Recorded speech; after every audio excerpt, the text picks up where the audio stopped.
annoncé au sommaire de cette édition, une délégation de 3 officiers des forces armées sont arrivés à Goma, au Nord Kivu, pour prendre part aux travaux du mécanisme conjoint de vérification et de suivi du cessez-le-feu, destiné à accompagner la mise en œuvre des engagements liés au cessez-le-feu issus du processus de Doha. Cela dans le cadre des discussions directes entre le gouvernement congolais et l'Alliance Fleuve Congo, mouvement du 23 mars, AFC M23. Cette rencontre intervient alors que l'ultimatum fixé par les États-Unis au Rwanda pour le retrait de ses troupes de l'Est de la République démocratique du Congo est arrivé à échéance ce mercredi 15 juillet 2026. Pour en parler, nous sommes en ligne avec Jonas Tchombela, président de la nouvelle société civile congolaise. Monsieur Tchombela, bienvenue sur Vue d'Afrique. Bonjour. Bonjour, merci à tous nos auditeurs. Alors, après 6 mois d'attente, la mise en place de ce mécanisme est-elle enfin la preuve que les deux camps veulent réellement respecter le cessez-le-feu ? Depuis que le mécanisme était mis en place, jusqu'à ce jour, vous connaissez bien que le cessez-le-feu n'a jamais été respecté et le mécanisme lui-même n'était pas réellement en place, compte tenu des handicaps ou bien des blocages qui sont organisés par les belligérants, les gens qui sont en conflit. Ça fait que le mécanisme n'était pas mis en place, le cessez-le-feu n'était pas mis en place, il n'était pas sincère. Ce que ce cessez-le-feu-là soit appliqué. Il fallait que le mécanisme qui doit constater qui viole et comment le faire, et plus de 6 mois après, nous sommes là. Bon, nous ne pouvons pas d'emblée commencer à applaudir, dire que c'est déjà le premier pas, mais la volonté d'être ensemble est déjà affichée. Maintenant, de travailler réellement pour qu'on recouvre la paix dans cette partie de la République, ça reste encore un sujet à caution. Voilà ce que nous pouvons dire à ce stade. Les deux parties ne sont pas de bonne foi. Le cessez-le-feu a été violé avec tout ce que vous connaissez comme conséquence quand on viole un cessez-le-feu. Mort d'hommes, pillage de nos richesses. Voilà autant d'éléments qui ne sont pas encore à ce jour au rendez-vous, dont nous sommes extrêmement inquiets. Mais croyons que cette fois-ci, ce pourra être la bonne, mais nous restons vigilants et prudents. Qu'en est-il du profil des officiers désignés? Un lieutenant-colonel et deux majors de forces armées de la République démocratique du Congo. Vous paraît-il cohérent ce profil avec la mission qui leur est confiée?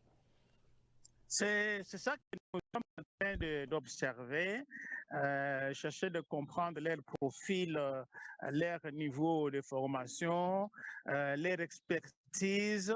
Tous ces éléments ne sont pas mis sur la place publique, mais au moins, ce que nous savons maintenant est que ces officiers qui sont sur place, est-ce que nous ne tomberons pas dans le cas, parce que nous sommes déjà habitués en RDC, on envoie les officiers au fond, après ils vont trahir, ils font le jeu de l'ennemi. Est-ce qu'on sait bien préparer pour que ceux qui sont partis soient réellement les gens qui représentent la partie gouvernementale sans tomber dans la trahison? Tous ces éléments restent encore sujets à cause, comme je ne cesse de le répéter, parce que plusieurs officiers sont allés au front pour trahir leur propre nation et ce qui a fait que des défections ont été observées par-ci par-là. Est-ce que ça sera leur cas? Vous le voir à l'œuvre, comme qui dirait, un bon arbre, on ne le connaît pas le fruit. Voyons un peu leur travail, c'est de là que nous pourrons mieux le sujet avant de prendre position à ce moment. Et les populations civiles continuent de payer le prix des combats. Quand la FCM 23 accuse Kinshasa de préparer une offensive généralisée et que Kinshasa accuse la FCM 23 de frappe par drone TB2, sur quoi ce mécanisme peut-il encore s'appuyer pour instaurer un minimum de confiance? Mais comme ils sont en train de se mettre en place et que les partis venaient de désigner les interlocuteurs qui vont suivre la question, voyons ce qu'ils vont donner comme résultat. Mais nous savons que l'AFCM 23 soutenu par le Rwanda, ils ne sont pas de bonne foi. Et ils sont en train de chercher de conquérir d'autres territoires. Et il appartient au gouvernement de protéger les communautés. Entre-temps, vous avez raison de le dire, il y a plusieurs milliers de morts, il y a plusieurs milliers de gens déplacés, il y a des gens qui sont en détresse depuis 30 ans, oui, qui sont dans cette situation-là de difficulté, de la violence, oui, c'est devenu presque une sorte de mode de vie. Mais nous pensons aussi que la communauté internationale qui les accompagne doit être sincère. Parce que si on ne le pousse pas avec des mécanismes contraignants, comme vous venez de le dire tout à l'heure, que les Américains ont lancé un ultimatum, nous voulons voir les Américains passer à l'acte après que cet ultimatum. Mais si ce mécanisme échoue, quelle est l'alternative prévue par la société civile? Bon, la société civile actuellement va travailler d'abord pour en savoir plus sur le mécanisme et les conditions de vérification, les liens de vérification. Et si ce mécanisme échoue, et ce qui n'est pas notre vœu qu'il faut que ce mécanisme réussisse et que la paix revienne sur la partie troublée du pays. Mais si jamais et que cela n'arrive pas, nous serons obligés de nous prendre en charge et organiser la population pour se défendre. Parce que trop, c'est trop.